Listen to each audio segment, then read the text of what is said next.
Social మీడియాలోనూ బయట జరుగుతున్న ప్రచారాన్ని ఖండించారు ఏపీ స్పీకర్ కోడెల శివప్రసాదరావు. కొందరు చేస్తున్న ప్రచారం అవాస్తవమని కొట్టిపారేశారు ఆయన.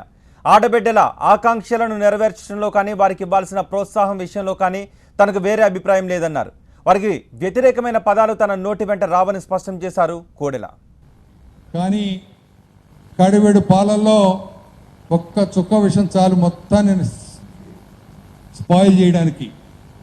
ఎక్కడో చిన్న ప్రయత్నం జరిగిందని నేను అనుకుంటున్నాను. దేనికంటే నేను చాలా స్పష్టం.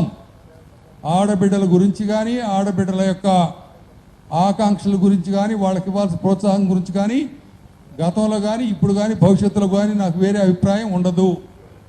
అలాంటి వాళ్ళు ఎవరైనా కలిగించడానికి ప్రయత్నం చేస్తే అది అవాస్తవం. అలాంటివి నా నోట వెంట కానీ చేతల వెంట కానీ జరగవని ఒక్కసారి సందర్భంగా మనవి చేసుకుంటూ, మీరు ఇచ్చినటువంటి ప్రోత్సాహం, మీరు ఇచ్చినటువంటి సపోర్ట్కి మరొక్కసారి ధన్యవాదాలు తెలియజేసుకుంటూ సెలవు తీసుకుంటాను.